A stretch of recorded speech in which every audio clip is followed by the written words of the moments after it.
Saps aquella persona que coneixes que és superguapa i atractiva, però en realitat és una persona horrible? Doncs el protagonista del retrat de Dorian Gray és encara pitjor. Bé, això espero. Us expliquem el llibre aquí, al Supercampus. El retrat de Dorian Gray, el personatge més narcisista de la literatura.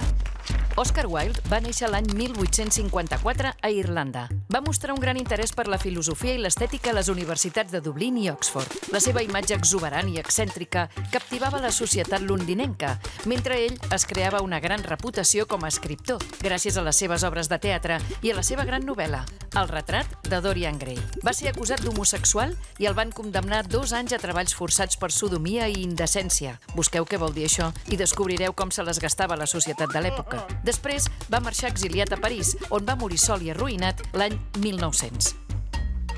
De què va el retrat de Dorian Gray? Doncs no ho diríeu mai, però el llibre comença amb un talentós artista que està pintant el retrat d'un jove anomenat Dorian Gray. Quina sorpresa, eh? Un cop acabat, el quadre és perfecte i té un encant inigualable. Dorian queda tan meravellat pel retrat que comença a sentir un desig profund de mantenir aquesta bellesa per sempre. Llavors fa un pacte amb el quadre, el qual envellirà en el seu lloc, permetent-li conservar la seva joventut i atractiu per sempre. L'eterna joventut. No crec que aquesta sigui la novel·la preferida dels propietaris de la indústria cosmètica. A partir d'aquest moment, el retrat mostra els efectes dels pecats i els excessos de Dorian, mentre ell es manté sempre jove i guapíssim. Passen els anys i el protagonista es lliura als seus impulsos més foscos i pecaminosos, mentre el quadre esdevé cada vegada més grotesc i monstruós.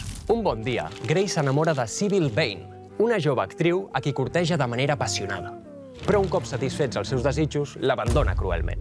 Red flag, relació tòxica. Què no ho veus, Sybil? Doncs no ho veu. A causa de l'abandonament, la jove actriu se suïcida. En un inici, Dorian sembla afectat per la seva mort, però aviat se'n desentén i continua amb la seva vida plena de plaers. La seva reputació com a home despietat i sense escrúpols comença a conèixer-se entre l'alta societat. Tot i això, ell segueix sent adorat i admirat a causa del seu aspecte encantador. Aquí podem establir un clar contrast entre la seva aparença externa, plena de bellesa, i la seva veritable naturalesa d'home malvat i cruel. És com aquella banana que per fora té un molt bon aspecte, però que quan l'obres la veus negra per dins de tan madura que està.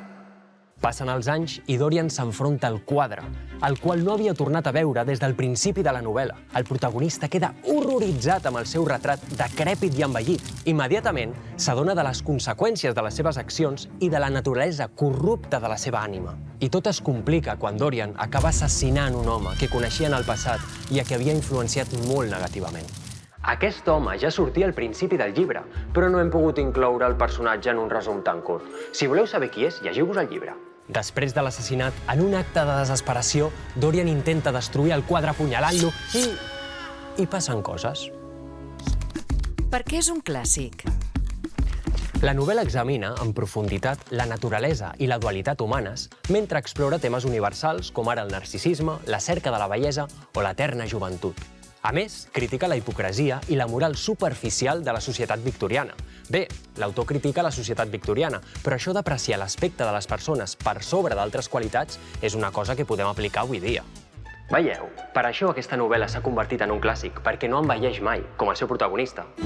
Hosti tu, que bé m'ho he fet venir.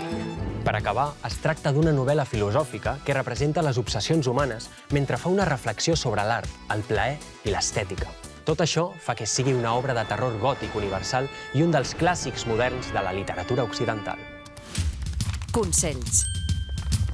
Tots estem acostumats a protagonistes bons i perfectes que sempre actuen fent el bé i que de tan bons que són fan ràbia i tot. Però això no us passarà amb el retrat de Dorian Gray, on ens trobem personatges moralment qüestionables que no són ni bons ni dolents, sinó que estan plens de matisos i ambigüitats. Una mica com el yin i el yang, tot té la seva part bona i la seva part dolenta alhora.